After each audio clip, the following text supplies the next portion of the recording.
Gustavo, ¿cuántos libros llevas escritos? Pero más o menos una docena. Una docena, sobre temáticas diversas. Siempre si hay un título, el título sería el vínculo entre lo judío y lo universal. Esta es la primera vez en donde directamente el tema judío es muy colateral, y esto se debe a que lo escribo en coautoría con un prestigioso amigo, economista, intelectual, Alberto Venegas Lynch. Y el tema que nos unió no es un tema judío, es un tema de cómo se puede realizar una autopsia del socialismo. Autopsia al socialismo. ¿Lo han matado al socialismo ustedes? En el siglo XX fue el siglo del socialismo. Fue el siglo en donde aún los que no eran socialistas creían que el socialismo era un noble ideal, que se proponía cosas muy buenas para la humanidad y que en todo caso a veces no le salía bien, pero siempre tenía esa aureola de lo moralmente superior, lo políticamente correcto. Creo que el siglo XXI va a traer necesariamente un cambio de esa visión. ¿Por qué? Porque el colapso fue tan sideral, tan abarcativo. 30 países, más de 30 países, uno a uno, que vivían bajo la égida socialista, cuando pudieron le escaparon despavoridos a este sistema, que consiste en tratar de unificar a toda la sociedad por medio de que haya una élite que controla los mecanismos de la economía y la planifica para todos.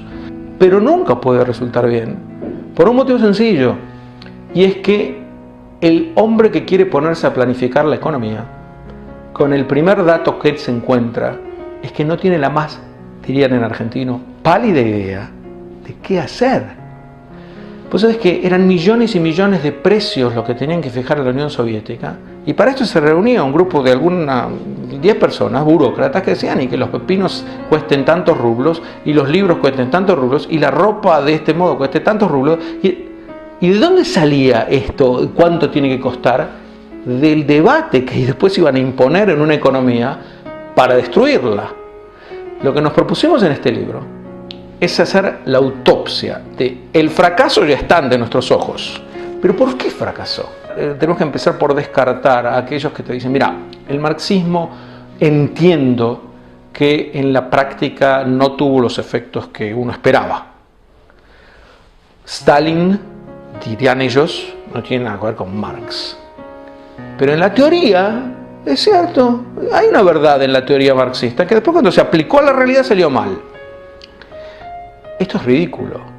Es decir, cuando yo tomo una vacuna que cuando se aplica a los pacientes los mata, ¿cuánto tiempo puedo seguir diciendo, bueno, en la teoría la vacuna está bien, pero el hecho es que el detalle menor es que cuando lo aplicamos a la realidad los mata? Una idea, una innovación, cualquier cosa, cuando uno lo contrasta a la realidad y no sale bien, y no es que no sale bien una vez, no sale bien nunca, la gran pregunta es: ¿tiene que haber aquí una falla intrínseca en la premisa?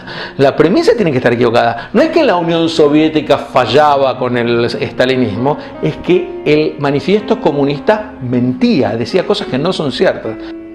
¿Por esto fracasó el kibutz, podemos decir? ¿Por estas mismas premisas? La pregunta es excelente y te diría no. Porque el kibutz, digamos, una pequeña sociedad socialista rodeada por una sociedad que no es socialista, puede funcionar. Si 10 personas deciden ir a un country y en ese country hacen que sus 10 familias vivan sin ninguna propiedad privada, pero ellos no fijan los precios, sino que los precios se fijan desde afuera, entonces van a producir todo lo que el afuera les está demandando, mientras haya un lugar en donde operen más o menos bien las leyes del mercado, eso es lo que los va a inspirar. Entonces, el kibutz, si es pequeño, puede funcionar como una democracia directa. Claro, cuando ya son más de 1000, no hay democracia directa. Empieza a generarse una casta que se impone a los demás. Y no estamos hablando de una sociedad de 1000, estamos hablando de sociedades de millones de personas. Entonces ahí la casta se imponía perpetuamente a los demás y terminaba también con un culto a la personalidad de un líder infalible, en todos los casos. Llámese Mussolini o Castro, da lo mismo, es un líder infalible, o el de Corea del Norte, al que hay que rendirle un homenaje como si fuera un semidios. ¿No termina siendo la Torá también una mixtura entre capitalismo y socialismo? No, yo no creo. En la Torá hay un gran llamado a la solidaridad humana, y esto no es para nada incompatible con una sociedad libre. Los que no somos socialistas no nos oponemos a que la gente actúe en confraternidad, nos oponemos a que haya un Estado que se inmiscuya en la vida de todos los demás y pretenda ser el lector de los intereses unánimes de los demás. El llamamiento de los profetas, yo creo que está mal llamarlo socialista, es un llamamiento a la solidaridad humana, salvo que uno llame socialismo a eso.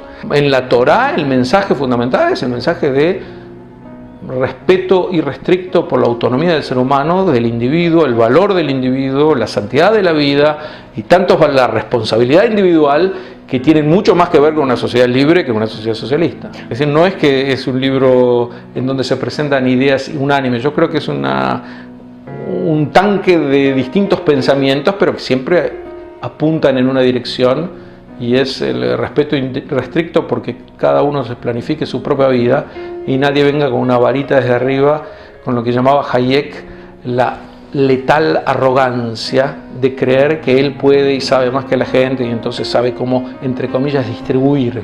Pues es que este mito, son realmente mitos los que ha generado el socialismo. Estos son datos que la realidad ha demostrado como irrefutables y el libro los transforma en una autopsia de lo que llevó al colapso.